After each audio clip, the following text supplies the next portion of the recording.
ఉన్నట్లా లేనట్లా? కాలుష్య నియంత్రణలో అధికారులు విఫలం, నా మాట వినట్లేదు, మీ మాట అయినా వింటారా? సిఎస్కు మంత్రి కొండా సురేఖ 70 పేజీల కంప్లైంట్ చేసిందట. ఒక మంత్రి నా మాట అధికారులు వినట్లేదు, కనీసం మీ మాట అయినా వింటున్నారా అని అధికారులకి బాస్గా ఉన్న అధికారుల పెద్ద బాస్ ప్రభుత్వ ప్రధాన కార్యదర్శి శాంతికుమార్ గారికి ఒక మంత్రి లెటర్ రాసిరట. మరి అధికారులు ఎందుకు వింటలేరు మాట? పొల్యూషన్ కంట్రోల్ బోర్డు అన్నది పూర్తిగా అవినీతిమయమైపోయింది. సనత్ నగర్ దగ్గర ఉంటుంది ఈ ఆఫీసు. Total corrupted, 90% corrupted. అందులో 90%, 10 మెంబర్స్ 10% ఎక్కడైనా ఉంటారేమో. తెలంగాణలో ఇప్పుడు ఈ చెరువుల పరిరక్షణ అంటున్నారు కదా వీళ్ళు. ఈ చెరువుల్లోకి మూసి పరిరక్షణ అని కూడా అంటున్నారు కదా, మూసి సుందరీకరణ అని. ఈ మూసిలోకి పొల్యూషన్ అంతా ఈ కంపెనీల నుంచే వస్తున్నది. ఏం చేస్తున్నది పొల్యూషన్ కంట్రోల్ బోర్డు అంటే? తాగి వండుకునేది. ఒక మంత్రి మాట వింటలేరట అంటే వీళ్ళు ఏ స్థాయికి వెళ్ళిపోయారు? ఇగో, రాష్ట్ర కాలుష్య నియంత్రణ మండలి పనితీరు మరోసారి చర్చనీయాంశంగా మారింది. తీరు మారకపోతే పీసీబీని రద్దు చేసేందుకు రాష్ట్ర ప్రభుత్వానికి సిఫారసు చేస్తామని రాష్ట్ర హైకోర్టు వ్యాఖ్యానించిన నెల రోజుల్లోపే మరో అంశం తెరపైకి వచ్చింది. అటవీ పర్యావరణ శాఖల మంత్రి కొండా సురేఖ పీసీబీ అధికారులపైన తీవ్ర ఆగ్రహం వ్యక్తం చేస్తూ రాష్ట్ర ప్రభుత్వ ప్రధాన కార్యదర్శికి ఫిర్యాదు చేశారు. కాలుష్య నియంత్రణ, పర్యావరణం, ప్రజారోగ్య పరిరక్షణలో అధికారులు విఫలమవుతున్నారని తీవ్రంగా ఆక్షేపించారు. పీసీబీ చైర్పర్సన్గా కూడా వ్యవహరిస్తున్న సిఎస్ శాంతికుమార్కి 4 రోజుల క్రితం మంత్రి సురేఖ దాదాపు 70 పేజీల లేఖ ద్వారా ఫిర్యాదు చేశారు. రాష్ట్రంలో వివిధ ప్రాంతాల్లో పెరుగుతున్న నీటి, వాయు కాలుష్యాలను నియంత్రించాలని పీసీబీకి పదే ఆదేశాలు ఇచ్చిన అధికారులు నా మాట వినట్లేదు, మీ మాట అయినా వింటారా? జోక్యం చేసుకొని చర్యలు తీసుకోండి అని మంత్రి కోరారు. పర్యావరణం, ప్రజారోగ్యం పరిరక్షణకు జిల్లా స్థాయిలో టాస్క్ ఫోర్స్ కమిటీ ఏర్పాటు చేయాలి. పరిశ్రమల తనిఖీకి వాటిపైన వెంటనే చర్యలు తీసుకునేలాగా జిల్లాల కలెక్టర్ల అధ్యక్షతన టాస్క్ ఫోర్స్ కమిటీలు ఉండాలి. వీటిలో రెవెన్యూ, గనులు, పోలీస్, ఇరిగేషన్, పురపాలక శాఖల అధికారులు ఉండాలి అని తన లేఖలో ప్రతిపాదించారు. తూతూ మంత్రం విచారణ లేన పీసీబీ వైఫల్యాల్ని మంత్రి ప్రస్తావిస్తూ పలు అంశాల్ని తన ఫిర్యాదుకు జత చేశారు. సంగారెడ్డి దగ్గర ఒక డిస్టిలరీ కారణంగా చెరువు నీరు కలుషితమై 50 గొర్రెలు చనిపోతే పీసీబీ అధికారులు విచారణ తూతూ మంత్రంగా ముగించారు. ఎందుకు? మింగిర్రు దొంగలు.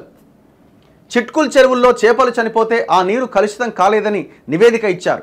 వరంగల్ క్వారీలపైన 20 ఫిర్యాదులు వచ్చినా ఒక్క క్వారీపైన చర్యలు లేవు. తెల్లాపూర్ ధూళి కాలుష్యానికి కారకులపైన చర్యలు లేవు. పీసీబీ ప్రధాన కార్యాలయంలో ఇదంతేంది క్రషర్స్ మొత్తం ఇది దారుణం. ఇక్కడ పీసీబీ ప్రధాన కార్యాలయంలో 17 ఏళ్లుగా ఒకే చోట పనిచేస్తున్న అధికారిని కూడా బదిలీ చేయలే. పీసీబీ ఉన్నట్లా లేనట్లా? శాఖ మంత్రిగా తనిఖీలపైన నేను అడిగిన ఏ సమాచారం కూడా ఇవ్వట్లే. కాలుష్యకారక పరిశ్రమలపైన చర్యలు తీసుకోవట్లే. పీసీబీ తనిఖీలు ఇచ్చిన అనుమతులు, విధించిన జరిమానాలపైన నెలవారీ నివేదికలు అడిగినా ఇవ్వట్లేదు. పీసీబీ అధికారుల తీరు కారణంగా అసెంబ్లీలో ఇబ్బందికర పరిస్థితి ఎదుర్కొన్న సభ్యులు లేవనెత్తిన ప్రశ్నలకు సంతృప్తికరమైన సమాధానం ఇవ్వలేకపోయా అంటూ మంత్రి ఆవేదన వ్యక్తం చేశారు. పరిస్థితిలో మార్పు రాకపోతే అసెంబ్లీలో సభా హక్కుల తీర్మానం ప్రవేశపెడతాను, గవర్నర్ దృష్టికి తీసుకెళ్తాను అని సిఎస్కు మంత్రి మౌఖికంగా స్పష్టం చేసినట్టు తెలిసింది. ఏంది దారుణం? ఒక మంత్రి చెప్తే అధికారి రెస్పాండ్ అయితలేడట. మరి ఎవడాడు 17 ఏళ్ళుగా ఒకే చోట పనిచేస్తున్న అధికారి? మళ్ళీ వాడు వీడంటే ఎందుకు అంటున్నారు? అట్లా అంటున్నారు. కానీ ఎంత దుర్మార్గంగా వ్యవహరిస్తున్నారంటే కొంతమంది అధికారులు పాతుకుపోయి ఉన్నారు. మీరు జిహెచ్ఎంసీకి వెళ్ళండి, ఒక 20-25 మంది అధికారులు సంవత్సరాల తరబడి పాతుకుపోయి ఉన్నారు. వీళ్ళు హైడ్రా పేరుతో అక్కడ ఇక్కడ కూల్చివేతలు చేస్తున్నారు కదా. మొన్న గిడ గూడెం మహిపాల్ రెడ్డి బినామీ చంద్రశేఖర్కి సంబంధించిన విల్లాలు కూలగొట్టిరు. కొన్నోళ్ళంతా ఐటీ ఎంప్లాయీస్ అట. నాకెవరో మెసేజ్ పెట్టిరు, అరే మా ఫ్రెండే కొన్నాడు 90 లక్షల లోను, 70 లక్షల లోను, 80 లక్షల లోన్ అని. వాళ్ళు ఎందుకు కొన్నారు మీరు? మరి అది తెలుసు కదా చెరువులో ఉందంటే. మరి అన్ని అప్రూవల్స్ ఉన్నాయి కదా, అందరు అనుమతి ఇచ్చారు కదా. మరి వీళ్ళు కూలగొట్టిర్రు, బ్యాంకులు నష్టపోయినాయి, వీళ్ళు నష్టపోయారు. మరి పర్మిషన్ ఇచ్చిన అధికారి ఎక్కడ పోయిండు? వాడు సేఫ్గా ఉన్నాడు, వాళ్ళ మీద చర్యలేవి?